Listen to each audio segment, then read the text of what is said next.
maybe more insight into why Tom Brady took those 11 days off. There's been recent reports that Giselle may have left the Brady compound in Florida and, headed back to Puerto Rico. Apparently there's feelings over her being resentful towards Brady's early return from retirement. He was retired for, 50 days? Wasn't very much at all. I would assume that's what it has to be related to. I mean, he's 45 years old. He's got older kids. I imagine she was really under the impression like he was going to finally retire, and then he's going back. It's got to be causing some problems. Yeah, I would think so. And I guess it's been reported before that, like Giselle's always kind of felt like she's kind of like alone with the kids and stuff like that. Because, he's spent so much time away from the family.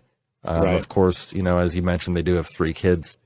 His son is 14. Then he's got, 2 younger daughters. And let's see here. It says right here that she's resentful that Tom is still the football superstar.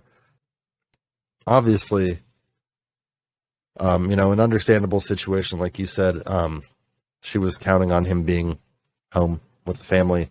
And, Tom kind of just pulled a 180 and decided to come back and play another season after just this a makes little me over a think month. that him deciding to come back because I remember, I think in an earlier episode, I thought, oh, maybe this was kind of planned. Like he kind of knew what he was doing, and maybe he did, but like maybe he discussed it with the family. It makes it seem like now he just had no idea. Now it kind of seems like maybe he on his own kind of just changed his mind. He's like, oh well, maybe I'll do one more season. I feel like I can still do it. I mean, and she's probably like, hey, what the hell, man? Like, you said you were done, and now you're gonna go back. I mean, you're 45. Like, yeah. I mean, this is just my perspective as a football fan, and I'm sure I'll get some flack for this in the comments, or maybe not. Who knows? But I mean, Giselle's Giselle. Giselle's awesome. Great. She's made a lot of money across the world. But I mean, Tom Brady's Tom Brady, and even though you've probably made more money than him, I mean, that man is the GOAT of football. I mean, if Tom Brady decides that he's going to come back for one more season, the greatest quarterback, arguably, that's ever played this game, then, you got to let that man run it back for one more season. I mean, like, we're getting a treat to see one more season of him. I thought I'd never see that man play football again. And I agree back. As well. I mean, and it's not like he's out of town all the time. There's home and away games, and they all Giselle, live in respectfully, so let the man do what he wants. Doesn't make sense. They all live in the same place. Home those games. Fucking kids, they're fine. Those kids are kids of fucking luxury. You think they miss their dad when they're living in that mansion, thinking of all the nice things that their dad's done for them? No. Like they're gonna, like, if I was Tom Brady's son, I'd be like, you know what, my dad, I fucking see him 8 days a year, but he's a fucking champion. It's more. That. It's got to be like way more. I know that. I wonder how many days it actually is, but yeah, if Man's I was fucking I'd feel the same way. seven-time Super Bowl champion. I was like, what's your fucking dad do? Ted, he works at the fucking bank. Fuck you. I was like, I take no shit. Like, you're not going to make Tom Brady's kids feel like shit. Like, could you imagine how high their self-esteem must be being Tom Brady and Giselle's kids? Those kids have probably never. Well, or it could be the total opposite, because Tom Brady seems like unattainably perfect. So to be his child would be like the amount of pressure and like. Could you imagine that would be awful? What are you talking about? That would be. Could you imagine if young Jack or I'm sorry, young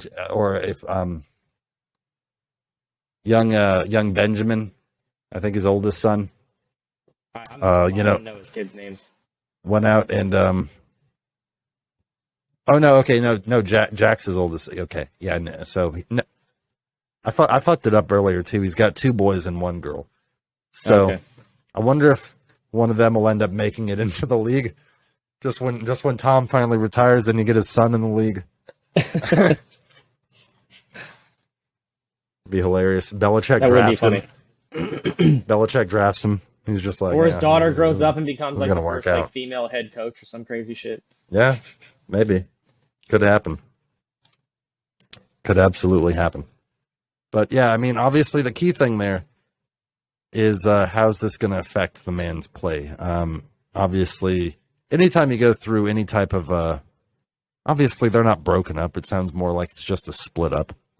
She just went to, take some time. I mean, also this could just be she just went somewhere like for the time being, and there's really nothing wrong. I mean, you don't really know for sure. Yeah. I read somewhere that they've had fights in the past and they've always like worked it out, so that's encouraging. But you certainly wouldn't want this to play, a factor on his mind. Obviously, like we've talked about the impact that the fans chanting at Deshaun could have. But obviously, football's a lot mental as well. So obviously, if you've got this going on in the background, although if there's one guy that can compartmentalize and on the field put because Tom Brady, when he's on the field, I don't think he's thinking about it at home. I think he's really zoned in there with his brothers. I agree. On the I think field. he's focused on that at the moment. Like he's like the one guy that like might be unflappable. Like dude's seen everything in his That's career. A big part of being a professional football player is, I mean, everyone has life. I mean, they do make a lot of money, so I imagine it makes some things easier, but still, everyone's got problems. Everyone's got bullshit. And what makes a great football player is one that obviously your talent and ability, but to go out there and shut down whatever's going on in your life that's messing you up inside and focus in that game and your team and get that game done. And regardless of what's going on with you personally, to sit there and put the team first and, put that game first. I'll always remember just a side note here, a game where Brett Favre played a game where his dad had just died. And he was like literally his dad died in like a car accident, like right before the game. And, he wasn't sure if he was going to play. And, he decided at the last minute to go out and play for his dad. And it was like a super emotional game. And he was playing the Raiders. And dude, he had like a perfect game. Like he threw like, let me look up the numbers for this because like this is worth mentioning. Like his let's see. Okay, so this was 41-7 they beat the Raiders. On the night his dad passed away. He was okay, so it wasn't 6 touchdowns, but it was still pretty good. 22 of 30, 399 yards, 4 touchdowns, no picks. Quarterback rating of 154.9. That's an amazing game. Like your dad just died, and you just go out and you like literally slaughter at the time Oakland. Hey, this time it's right to say Oakland. This time it's right. It's okay to be right. refer to him as exactly. So I mean it's overcoming that adversity. I think Tom can do it. I hope, we did see him play one series in the preseason. He looked good then. 6 out of 8, 44 yards. Got him a Ryan Suckup field goal. But we'll know more against, the Cowboys Sunday night. I hope that, obviously if Giselle, if you and Tom can work it out before the Cowboys game, like get on good terms again, maybe fly the kids out to Tampa, fly them back in from Puerto Rico. Fuck Puerto Rico. I don't know what. I mean, it's beautiful there, but like, come on back to Tampa. Come on back to Tampa and, try to get you another ring. Yeah, right. If you like what you saw, make sure that you like and subscribe. Definitely helps us out a lot. And it'll keep you up with the latest and greatest content. So I hope you enjoy the show. Have a great night, everybody.